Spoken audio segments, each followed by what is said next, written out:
Fresh reports have emerged of Man United signing a world-class left-back in Nuno Mendes from Paris Saint-Germain, and Paris Saint-Germain are willing to let go of him. Welcome to the United Sport. My name is Webb, and we are looking ahead into what's about to happen in the January transfer window.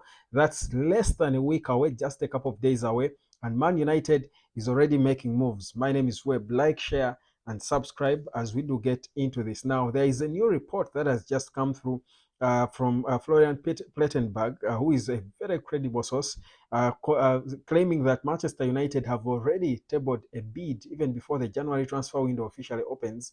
They have made an early bid for a left back, a giant of a left back, who they feel, in the eyes of Ruben Amorim, will be the perfect one to come and bolster the left back position, which has been a bit of a suspect department for Manchester United under Ruben Amorim, and clearly it is one of those departments they do want to sort immediately. Now, a report claims that the Portuguese international, who was actually at the Euros, Mendes, is being linked with the move to Man United, and the player himself is excited about the prospect of joining United, but also Paris Saint-Germain are willing to sell him. Now, this is a player they signed from Sporting Lisbon in 2022, and they paid just about 38 million euros for him. That's meeting his buyout clause.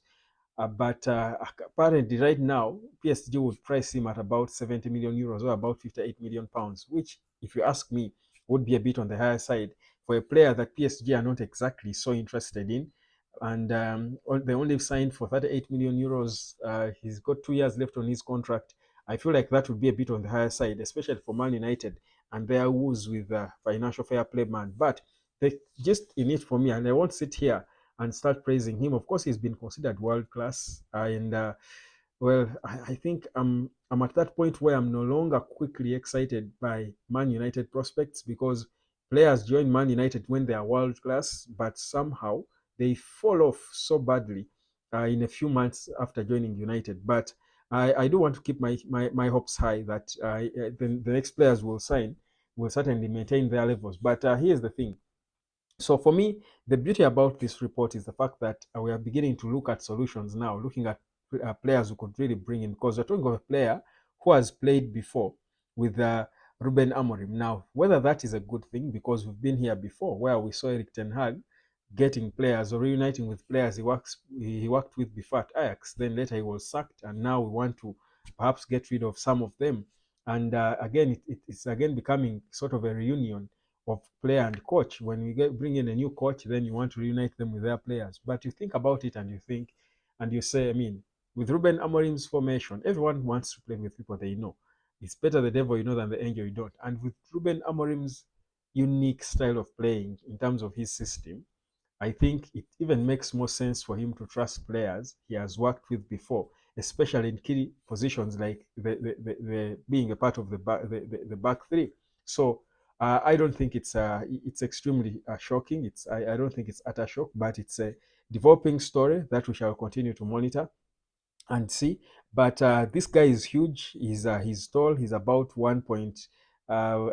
nearly 2 centimeters tall. If I can put it that way, he's about 1.8 meters, not centimeters. Yeah, about 1.8 meters tall. He's extremely tall, which I think is good. He's tall and big, a bit sort of a giant, if you would say, which I think is a good thing for a player who plays in that position. He has played about 15 games this season for Paris Saint-Germain, only scored a handful of goals, but you get the sense that that Manchester United certainly is looking for a clear solution in that department, where we all see that the designated left back we have in Lisandro Martinez is not really up to speed. We've been questioning him lately. You could, I think, clearly see weaknesses in his game lately. He struggles in the back three. So if you're talking about a player who has played it before under the same coach, maybe you wouldn't really question it so much in terms of what United is trying to do.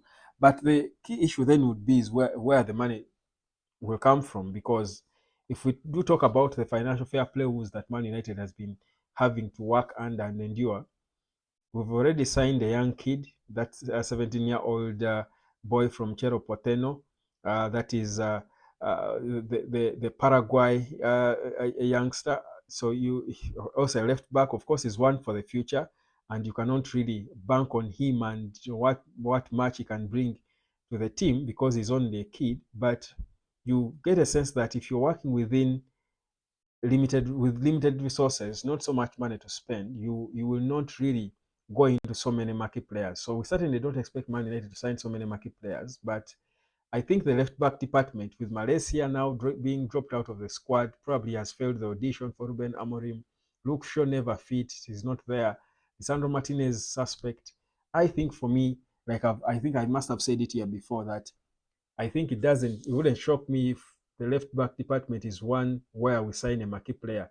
It's one of those few departments where we sign a marquee player. So for me, I think this is a report that we might want to follow critically with a bit of seriousness. Uh, we certainly want to see Man United uh, signing a serious player, serious players in this summer. Of course, we signed that boy, the Diego Leon, who I spoke about, the young left back, but that's not a serious player to think of to come in and really fill a gap that is left by a senior player who has won a World Cup title in Lisandro Martinez. So we're talking of this player who certain people consider world class. I will not be part of those until I see it. I won't be carried away yet.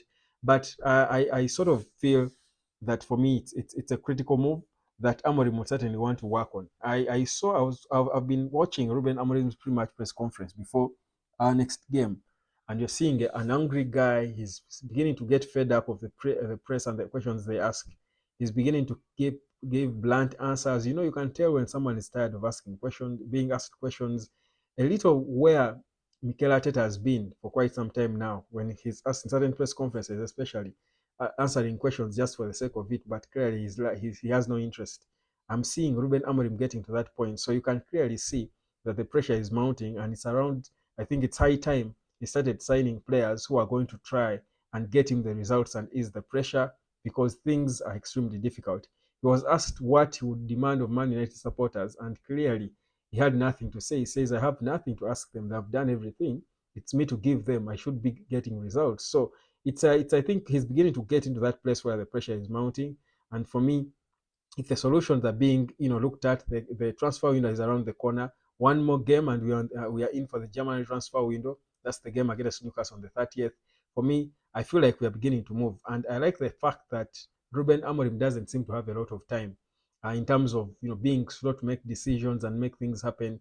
He's quick to get solutions for things he sees are glaringly wrong, and for me, that is something important. You don't want to behave like you've got the whole like a whole lifetime ahead of you. There is never time in football, in life anyway. There is never time. You've got to do things, and if you don't, time is moving and doesn't wait for anyone. So for me, I think let's wait and see how this move will go. But it's been an interesting rumor. Today has been full of exciting rumors. Of course, the one of Danny Olmo, which is not a rumor per se, it's the truth. He has got a situation with Barcelona, and Man United would be looking to pounce on it, just like so many other clubs. But also this one of Nuno Mendes, for me, I think makes a lot of sense. I feel like it will be a better option than Gerard Branthwaite, who I think has been exposed with Everton for quite a number of games recently.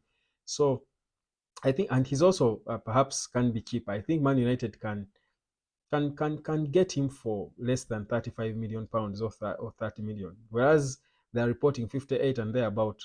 And I know how PSG can be stubborn. They were stubborn with Ugarte. I think they can still be convinced to go down in their evaluation of the player. And Man United can get him if indeed he's the player Ruben Amorim feels is right to come in and step up that left. So you have him on the left, have Delete and Lenny Yoro or Mazraoui on the right. And I think it's a fair January transfer window in terms of boosting the backline. So that's where we are. My name is Webb. Like, share, and subscribe, and I'll catch you later, guys.